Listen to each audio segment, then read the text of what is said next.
going to show you how to crochet a double crocheted flat circle, which it may not be exactly the same as how other people demonstrate how to do it, but it's how I do it, and maybe it'll work better for you than some of the other methods out there, so let's get going. Start with your slip knot, which I already did a tutorial on. You can refer back to if need be. And then chain 3.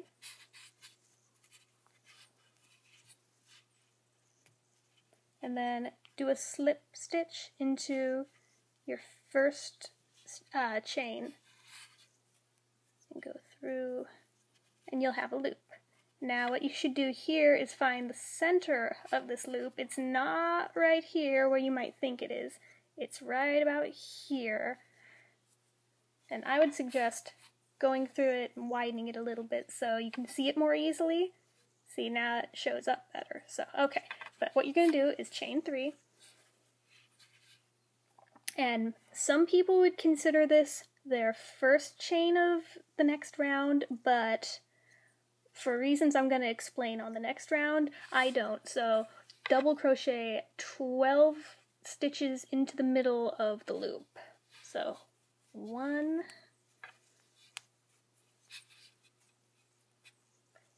2,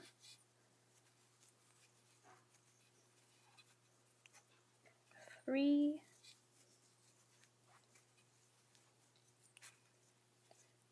4. Oops, don't get the tail in there. You can work the tail under these stitches, but don't get it caught up in the actual stitches themselves. 5, 6,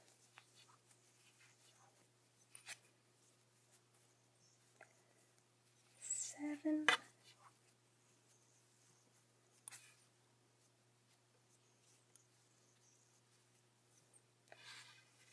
8,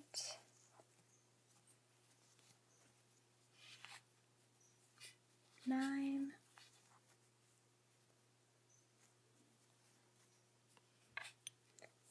10,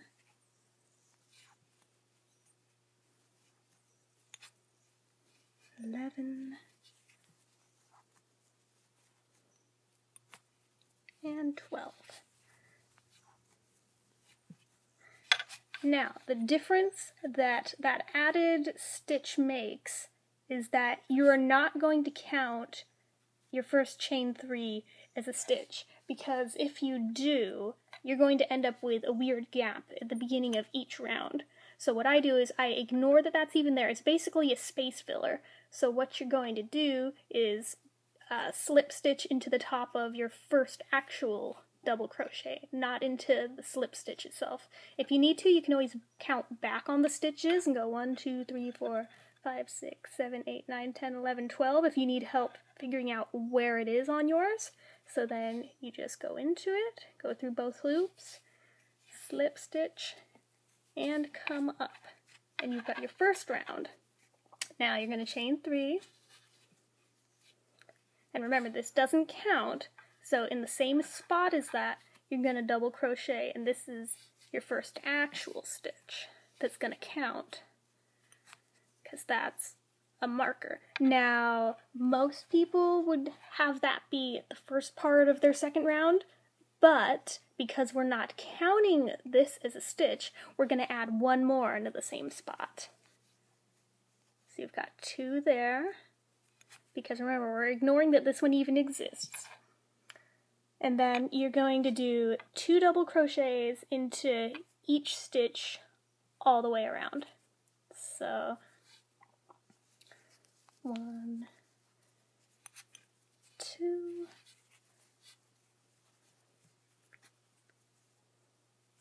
1, 2,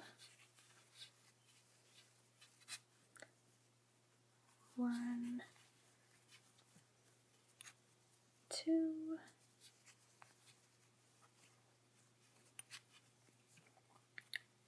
1, 2. You can see how quickly these work up, huh? 1, 2,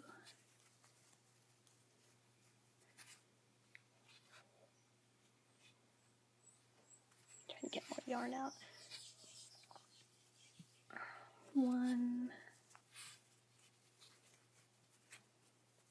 2, 1, 2, 1, 2,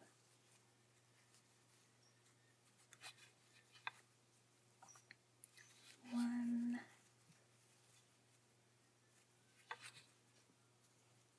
2,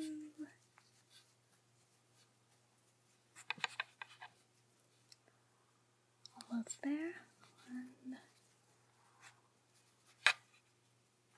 2,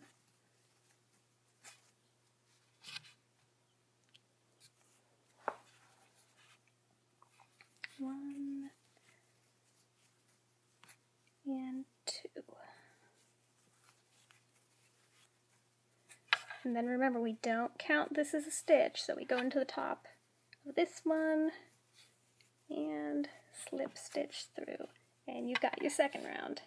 And this is where it starts changing up and getting different. See, it does lay flat, but so chain 3 again.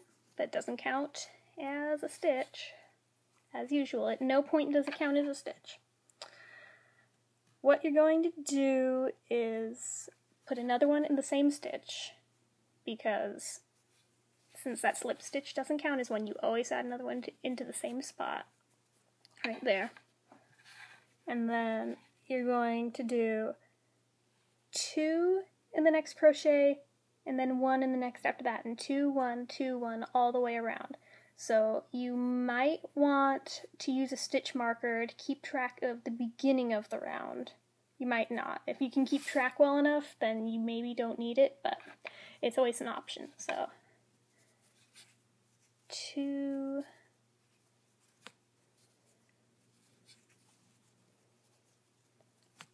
1, and this one, 2. And what this does is it helps accommodate how the circle gets bigger each time you go around it. This ball keeps trying to get away from me.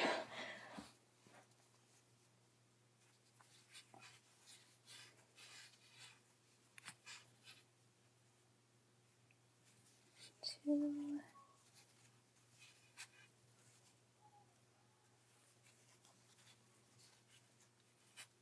1,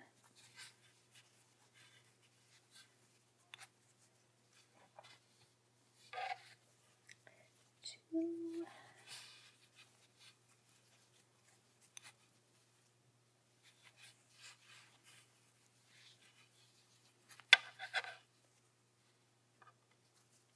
and you just go around the whole thing.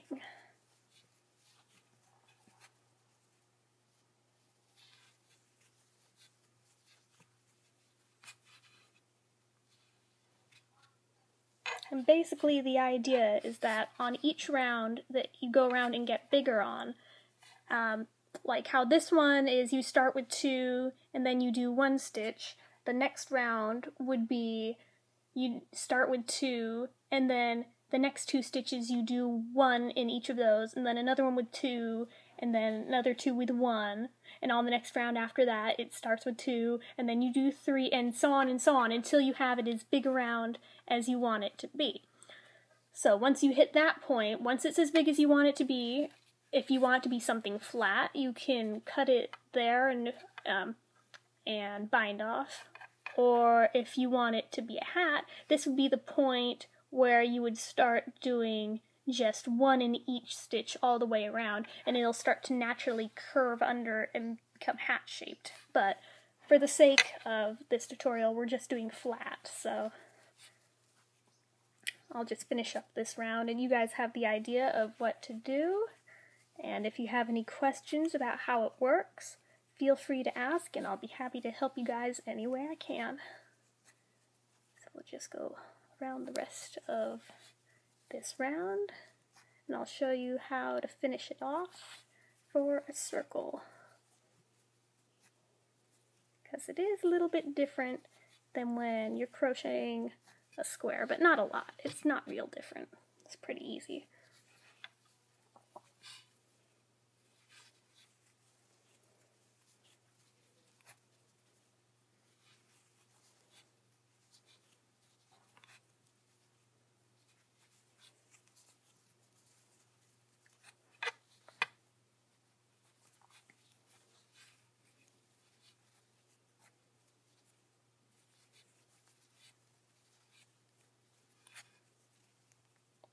And this is great for making coasters. It's great for starting out hats. You can do rugs. You can start out amigurumi shapes this way. There's lots and lots of purposes that this comes in useful for. So basically the only limit is your imagination on this one, because you can use it for all sorts of different things.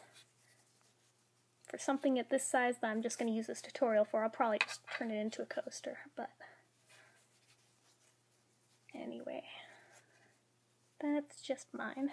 And obviously you can decorate them up with additional embellishments or whatever if you want to add felt or rhinestones or anything you feel like, really.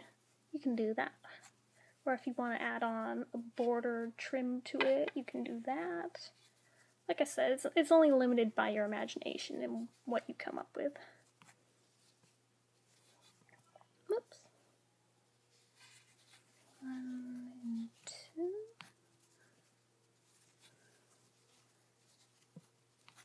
And on a 1.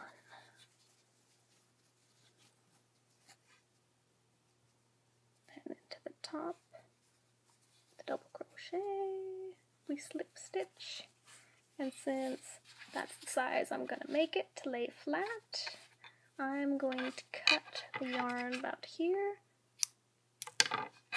And then with my yarn needle, thread that on.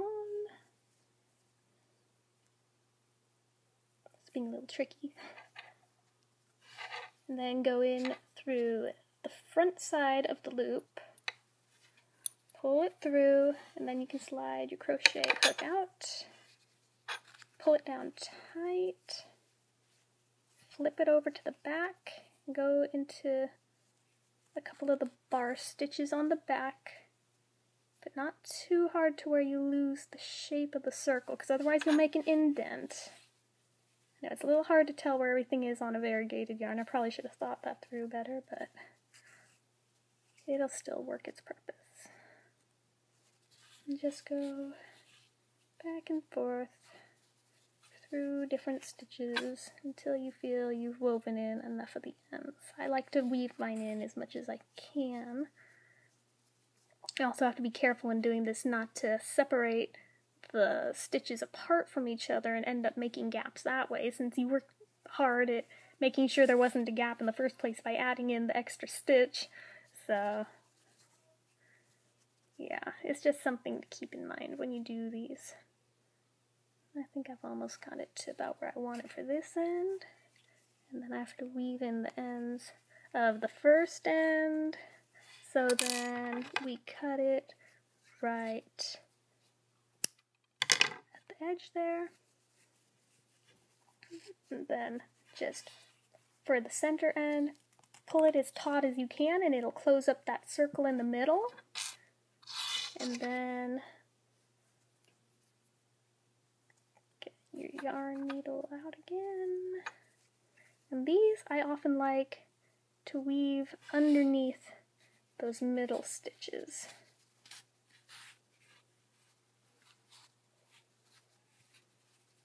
Just like that. You can go over and under some of them to make sure it's in there nice and tight.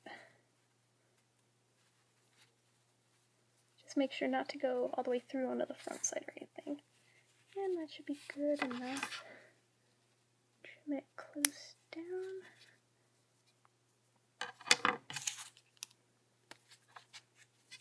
And flip it back over to your right side. And you have a flat lying circle. I'm trying to show it off here. You can see the circle. Woo! And it lays flat and is wonderful.